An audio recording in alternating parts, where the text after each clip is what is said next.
After nearly a month on the road to start the season, the Quinnipiac baseball team finally christened its home field for the home opener with an undefeated streak on the line. The men's lacrosse team also had a perfect record in conference play coming into this weekend. Could they make it out without a loss? And, of course, the best plays in Quinnipiac athletics from the past 7 days. Ready, set, let's roll.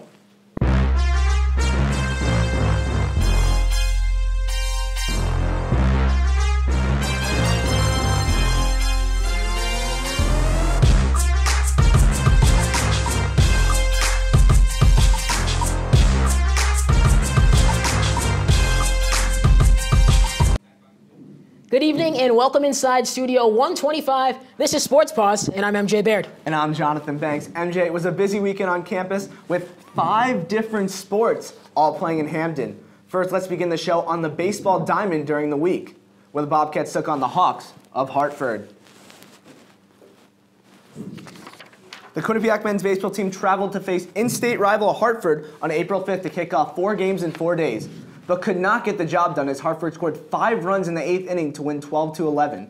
Bryce Walker led the way for the Hawks offensively with 3 RBIs and 3 hits. This included his solo shot and his 2 RBI single, which gave Hartford a lead they would not relinquish in the 8th inning. Quinnipiac was led by Julius Saporito, who roared for 4 RBIs. Wyatt Hamilton picked up the loss for the Bobcats, who at this time were 11-15 on the season. Jonathan, that's right. And then the Bobcats came home this weekend for their home opener against the Monmouth Hawks. Here's some of the action from Game 1. As I said, the Bobcats 26 straight games on the road before coming home to Hamden. We'll take you right to the 5th inning. The game's tied 1-1 at this point, and there's 1 out. There's an error from Monmouth, and you're going to hear me say that a couple times because all the runners reached safely. So that one's bobbled, and the bases are now loaded. Next batter for Quinnipiac. The Hawks could be out of the inning if they had just turned that double play. This one to second for 1, on to first. No. Beating it out there is Dylan Lutz. So 1 run scores. Quinnipiac now leads 6-2. And once again, it's a batter later. The Hawks really should be out of the inning at this point. Brian Moskey, grounder towards the hole. That one's going to get through. Another error by Monmouth. Ian Osberg's in to score for Quinnipiac. And the Bobcats now lead 3-1. Again, all in the 5th inning. And guess what? Yet another batter later. Runner still on first and second. A hanging curveball for the power bat of Lam Scaffarello. Boom, 3-run shot. You see that ball top left? And look at the fielder. He's looking up. That one is way gone. Quinnipiac now leads 6-1 as Scaffarello goes deep to left center, clears the fences. And JB, watch this one. What's going on here? This is baseball, right? Yeah. That's a football. Liam Scaffarello gets a football handed off to him and runs right through the pile. I couldn't tell you what that means. We'll have to figure that one out. In this day and age, I thought it would be a Fortnite celebration when you said that to me, but I guess not. Doesn't make much sense. The team exchanged runs. Final score, Quinnipiac 8 and Monmouth 3. Yeah, and Game 1 was nice, but Game 2 for the Bobcats should have a new name. It should be called the Liam Scaffarello Show. The junior right fielder had a monster day at the plate, as he only had 2 hits, but accounted for all 4 of Quinnipiac's RBIs. And in big moments, too. With the Bobcats down by 2 in the 4th inning, Scaffarello mashed a 3-run home run to left. Then, with his team deadlocked at 3 in the 7th, the Connecticut native snuck one through the right side of the infield to score Dylan Lutz and give his team a 4-3 advantage. That was all Quinnipiac needed, as they took the second of 3 against Monmouth by a score of 4-3. MJ, you got to tell me, did they complete the sweep? Well, JB, you're just going to have to wait a second because the team was only 9 innings away from completing the sweep and keeping its perfect MAC record untarnished. And, well, it took more than 9. Game 3 featured a back-and-forth effort between the Bobcats and the Hawks, which ended in a tied score 3-3 after 9 innings. After a deadlocked 10th, the Bobcats saw their first 2 batters of the bottom of the 11th inning reach base. Brian Moskey with a leadoff single and Scaffarello via intentional walk. Smart decision, right, JB? I mean, already had 2 home runs on the series. Well, almost. 2 batters later, Ben Gibson stepped into the box, lined a single to left field, scoring Moskey and ending the game in walk-off fashion.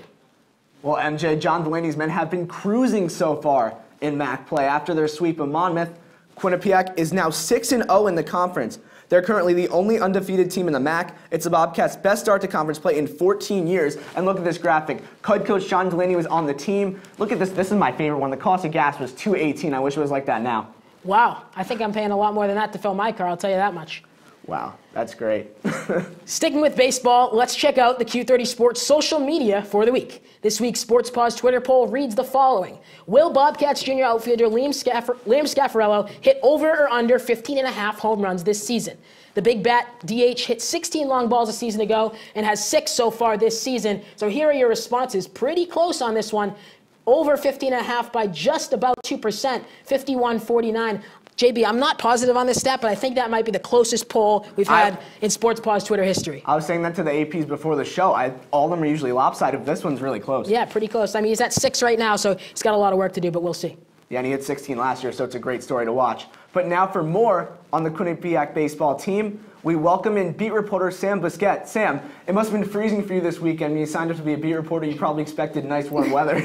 Yeah, I'm still waiting on that warm weather. But yeah, Sam, it was pretty cold out there. It's sunny, but definitely cold. All right, so first question, Sam, for you. Who's Quinnipiac's early season MVP so far?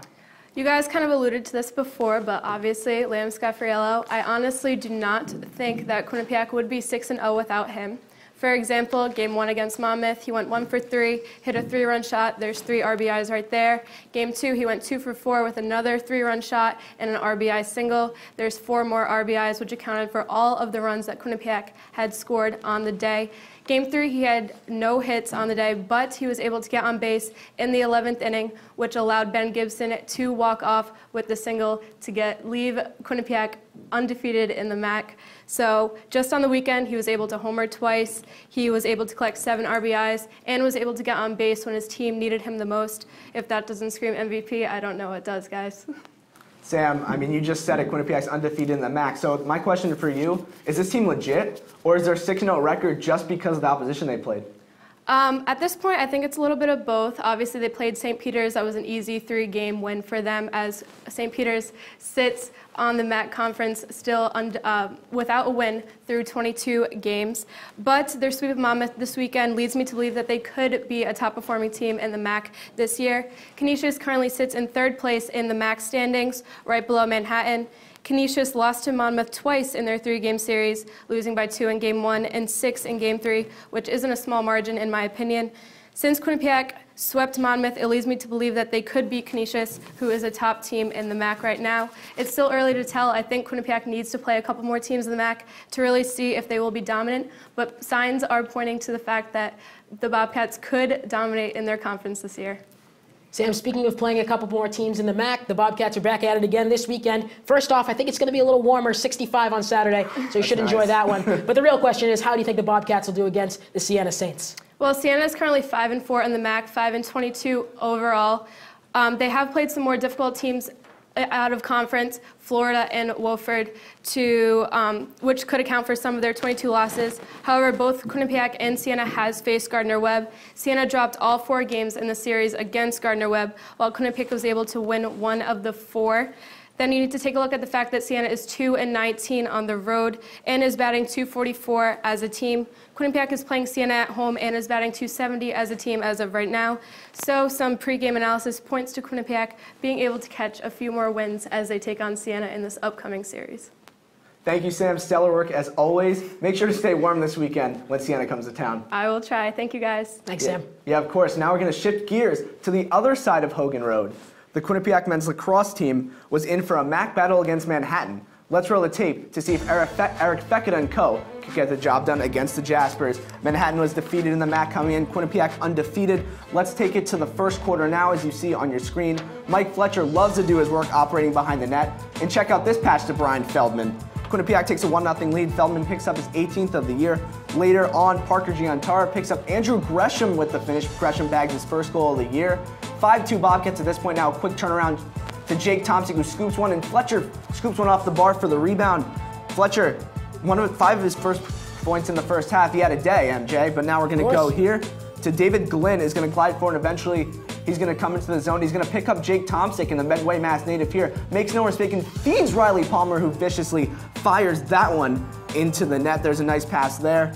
7-2 Quinnipiac after just one quarter. That's a lot for one quarter. But now we're finally into the second quarter, and MJ Foster Cuomo came into this game as QU's leader in goals, but didn't have a hand in any of the goals, but he only needed one hand here with this slick finish. We're going to see that one later, and Cuomo fanned himself off in the celebration there. No goals in the third quarter, so we're going to take it to the fourth, and MJ some 47-on-47 combat as Wade Agassi beats Joe Zakauskas for his first goal of the year, but that was all she wrote in this one. Quinnipiac wins 9-5. All right, so let's have a look at the MAC standings now. Of course, as we just said, Quinnipiac atop them at 3-0 in the conference, 6-5 overall. You got Detroit Mercy right behind them at 3-1. Their only loss coming to Quinnipiac. Canisius Monmouth and Marist in the middle there. Manhattan and Siena are the only two winless teams left in the conference. Some more lax news now. The men's lacrosse team was a team this weekend, but some players took home individual honors as well. Mike Fletcher picked up his second MAC Offensive Player of the Week award this season. This was thanks in part to his 6 points, 3 goals and 3 assists, with 5 of them coming in the first quarter against Manhattan. In the defensive zone, Adam Bellamy, he was awarded the MAC Defensive Player of the Week after causing havoc against the Jaspers. He led a defense that only gave up 1 second-half goal by causing 4 turnovers and retrieving 7 ground balls. It's time for a quick break, but when we return, women's lacrosse analysts Shane Dennehy and Sean Raggio are on the way. Casey Herzog has been dominant in the circle for the Quinnipiac softball team this season. Keep streaming to find out if her success and the team's success would continue. Hang on tight, because we'll be right back.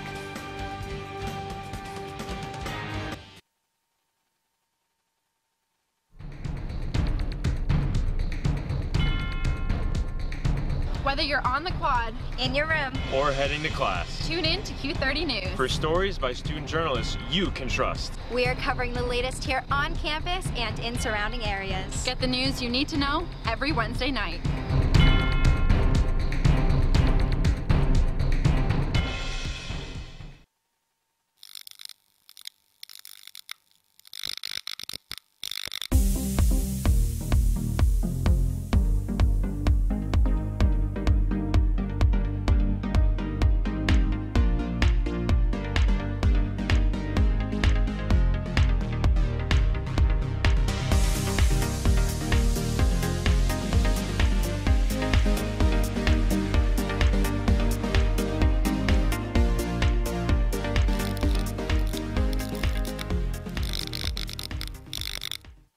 Coming up on #that, we talk about some fun events around Quinnipiac's campus. And we talk about some weird news that's been discussed around Twitter. All that and more, we are your source for Quinnipiac's entertainment news.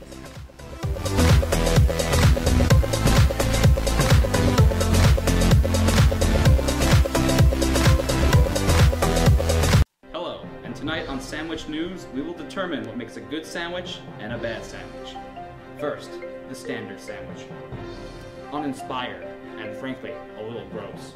But we have here a Ray and Mike sandwich, the Cadillac of sandwiches.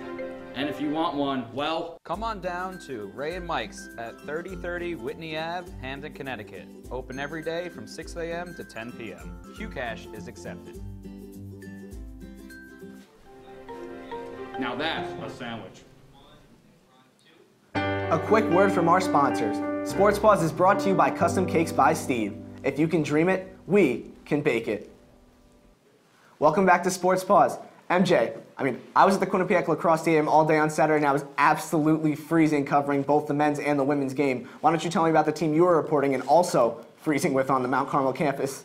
Yeah, the softball team was playing. It was sunny out. Don't get me wrong. It was sunny. The fans were out. The families were out. But it was cold, man. The wind was blowing. Ooh. And something else that was blowing was the Quinnipiac softball team with their pitching. Quinnipiac was coming off what head coach Jill Karkowski said was a confidence builder on Thursday, as the Bobcats defeated Sacred Heart 5-3 without star pitcher Casey Herzog in the pitching circle. In Game 1 on Saturday, Herzog took back the pitching duties, and the senior ace did what she does best. All she does is win. Herzog limited Canisius to 2 runs on 4 hits. But the story of the game here was the Quinnipiac bats who exploded. They provided needed run support. The Bobcats scored 10 runs on 10 hits and won the game after 5 innings by mercy rule. Mercy rule in game 1, but it was a little bit closer in game 2, so let's take a look at some of the action. I mentioned before, JB, it was cold, but I'm telling you what, families and pets were out in full force. I think it might have been bring your dog to the field day. We had the black terrier, the white terrier, my favorite, the golden retriever, but hold on, it gets better. The golden retriever puppy. Oh, no way. Look at that, Jan, and hold on, it gets even better than this. The puppy and the kid.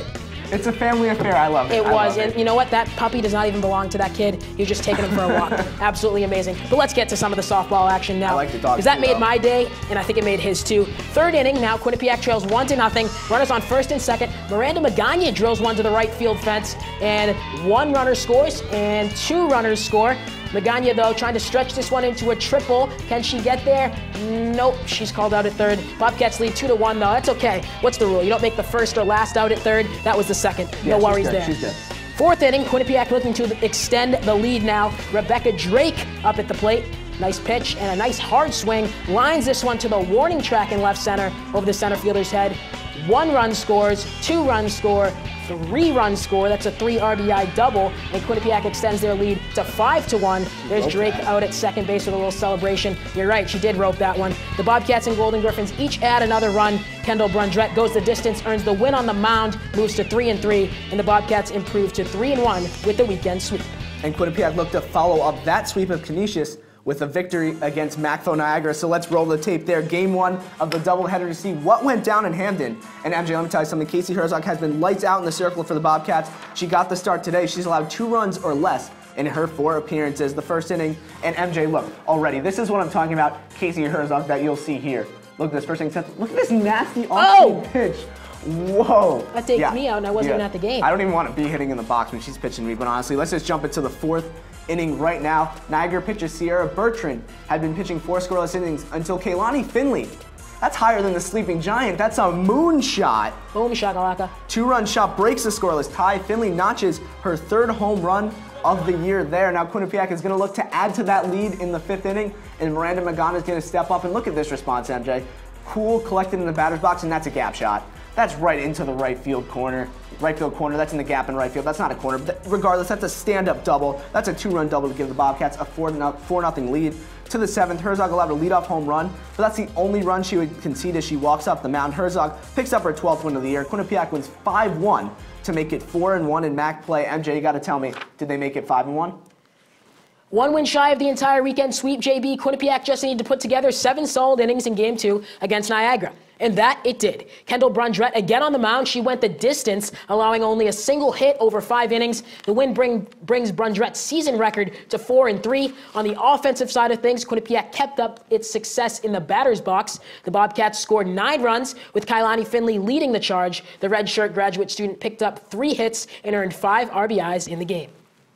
You see how they did this weekend. Now let's take a look at the MAC standings. Quinnipiac's in 2nd place. They're 3-1 in the conference. Monmouth and Iona round out the top 3. After losing 2 to Quinnipiac, Niagara slides into 7th place. Only one team has an overall winning record, and that's the 9th place Manhattan Jaspers. Canisius, after losing twice to Quinnipiac on Saturday, lays in the basement of the conference. Thanks, JB. Transitioning now from the softball diamond to the lacrosse turf. Quinnipiac Women's Lax hosted Iona last week, and the Bobcats came into this game at 1-1, looking to improve above 500. We'll take you to the QU Lacrosse Complex. That's a tongue twister for the action. The Bobcats and the Gales. As I said, QU defeated Iona last year 14-13 in overtime. That was last season's matchup. The Bobcats 1-1 coming in, and Iona 0-2. Big save there from Kyle Larkin. Larkin trying to motivate her teammates. The Bobcats with 14 turnovers in the first half. Iona leads 5-0 after 1. But out in the second half, this is where your senior captain comes to play. It's number 17 there, Kiera Kelly, attempting to pump up her team and start off the second half with strong passion and will. Got me pumped up. And here they are. Here's a goal. It's Ashley Babinski drives from behind the net, finally gets the Bobcats on the board. Babinski nets her team leading 22nd. That's 5-1. Right here, it's Brianna Fitzgerald with a nice move. That makes Iona's lead now only 2. It's 6-4. However, in the final 10 seconds, the Bobcats turn it over. Perhaps a soft goal there. Sarah Stewart slots that one in. Iona wins the game 9-7 for their first conference win. Now next up for Quinnipiac, MJ, it was another home contest, this time against Marist. That's right. The Bobcats took the field on Saturday, looking for their They're going to clear their minds from the first half performance, I would say. Thank you. As I said before, not a good first half. So looking to clear their minds of that and get back in the win column, although our own Jonathan Banks has more. On Wednesday, the Quinnipiac women's lacrosse team gave up 5 goals in the first half against Iona. Saturday's contest against Marist was more of the same, as Bobcats also conceded 5 in the opening half. This caused Quinnipiac head coach Tanya Kodowitz to openly question her team's fight.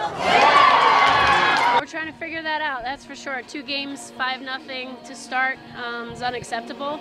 And we definitely are trying different ways from the coaching staff endpoint, but also the mental discipline is missing in our game, and we're going to work on that this week. Although the Bobcats responded well, it wasn't enough. They scored 6 times in the second half, but fell to the Marist Red Foxes 8-7 in Hamden. Kodowitz wants to see a full 60-minute performance from her team. They have to start making that choice to mentally lock into the game and then physically let it follow. Allison Kuhn paved the way offensively for the Bobcats as she roared with a hat trick. Ashley Babinski also added 2 goals. But Kodowitz outlined another player who stole the show in her eyes. She's so much fun to coach. She's coachable. She goes hard. She's focused, and she'll go all out. So she'll give you 100%, and obviously you can start to see it in her play. Quinnipiac had a chance to send the game to overtime at the end of the 4th quarter. After Kuhn completed her hat trick to push the Bobcat deficit to just 1 with 58 seconds left, Kodowitz called timeout. Her message to her team was very simple. Obviously win the draw and then make sure that we got the ball to our offense and found a good look. One of the looks that we had seen throughout the whole game. Unfortunately, we weren't able to get that. With this loss against the Red Foxes, the Bobcats dropped to 5-7 overall and 1-3 in the conference. They will look to rebound on Wednesday when they take on in-state rival Fairfield. Reporting from the Quinnipiac Lacrosse Stadium, Jonathan Banks, Q30 Sports. That guy out there really did a good job. But now let's see how the Bobcats stack up with the rest of the MAC following their 1-goal loss to the Red Foxes of Marist. The loss drops in the 7th with a 1-3 conference record, as you'll see coming up on your screen. Marist rises to the top of the conference as they're the only undefeated team in the MAC left. Canisius, Monmouth, and Fairfield round out the top 4 of the women's lacrosse in the MAC. And MJ, you and I know we can both go on about women's lacrosse all night. Of course. Yeah, absolutely. But why not bring in a few guys that can help us out? Sean Raggio is out on the piazza with women's lacrosse beat reporter Shane Dennehy to discuss. Sean, what do you have for us? Thanks, guys. I'm here with Quinnipiac Women's Lax beat reporter Shane Dennehy, so let's get right into it. Shane, Lauren Antonacci, she seems like she's been flying under the radar this year. What can you say about the growth of her? Yeah, no, I think she's really grown a lot this year. Obviously, like you said, she's flying under the radar with playing with Allison Kuhn and Ashley Babinski, both 20 goals, both have scored 20-plus goals this season. But Lauren Antonacci, she's no slouch herself with 17 points this season, 10 goals, 7 assists. And, she's really given them so much this season, just on playing the wing on the attack and just behind the net, assisting on goals, scoring them herself. She's fought through so much adversity, obviously, in her career. She's experienced injuries. She didn't play her freshman year due to her injury. She missed some of the second half of her junior season due to injuries, but she's really on target to set a career high in points this season. She had 20 her sophomore year, but she looks like she'll be able to break that this season if she stays healthy. Another Bobcat who's been playing hot of late is Brianna Fitzgerald. She has 8 goals in her last 5 games. What are you seeing from her that's helping contribute to her recent success? Yeah, I really think she's really stepped up. I talked to Tanya Kodowitz, the Quinnipiac women's lacrosse head coach, after the Marist game, and she said that Brianna Fitzgerald just loves the game. She gives you everything. She goes 100%, and she said you can see that in her game. And she's really stepped up. She's scored in 5 straight games, and she's really stepped up this season for them. All right, so we're in MAC play. Do you think the team can make this MAC tournament for the 2nd year in a row? I don't think so. I think they've really struggled this season putting together a full 60 minutes, which they put themselves in deficits the past 2 games against Iona and Marist, respectively. They were held scoreless against Iona, and then they managed to score 1 goal with 4 seconds left in the first half against Marist. But if they keep playing like that, not playing a full 60 minutes, I don't think they can get the job done and make the tournament for the 2nd straight season. What about their late push at the end and all the depth that the team has? They have 19 players have scored points on the season, 17 have goals. And each of these games, these MAC games, were close losses. They're pushing at the end. While they may not be playing a full 60 minutes, it might just come down to 1 or 2 goals. Do you think that they have, with their depth, that they can score those goals in those clutch times? Yeah, they do have the depth, like you said, but they're putting themselves in these holes, and they are leaving it just a little bit too late for themselves to get back into these games and win these close games. All right, for Sean Raggio, Shane Dennehy, sending it back to you guys at the desk. Thanks, gentlemen. It's time for our final commercial break. When we come back, our producers have selected the best 5 plays around Quinnipiac Athletics. JB, I hear there's some pretty good ones. Yeah, I'm really getting hyped about it right now. I can't wait for the break. But plus, the acrobatics and tumbling team hosted Senior Day. We have the highlights. Stay with us.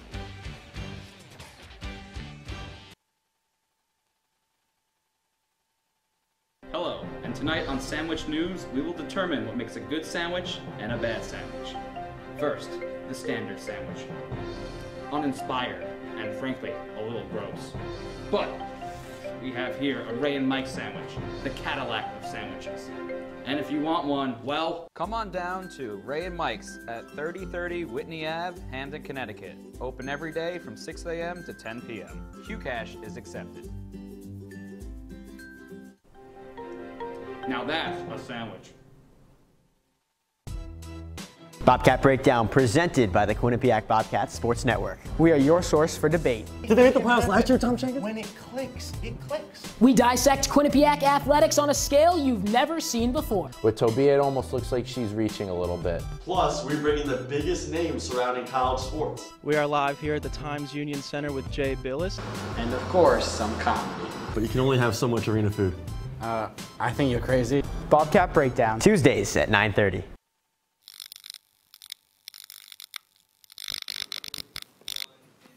A quick message from our sponsors. Sports Paws is brought to you by Custom Cakes by Steve. If you can dream it, we can bake it.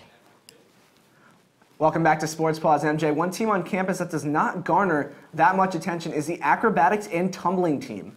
But the Bobcats have won 4 of their last 5, heading into the matchup on Saturday against Gannon University.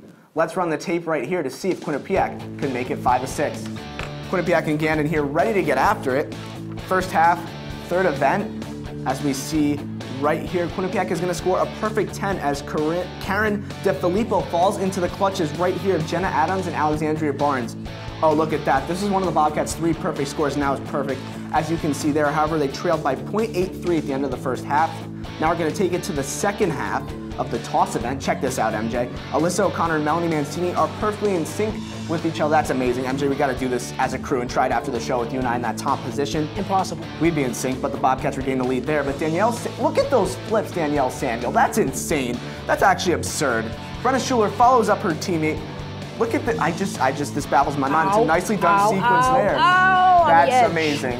But look, now we're at the team event here, and the Bobcats would win this team event by a score of 95.68 to 96.21, and in total, they would go on to defeat Gannon by a score of 278.15 to 276.335.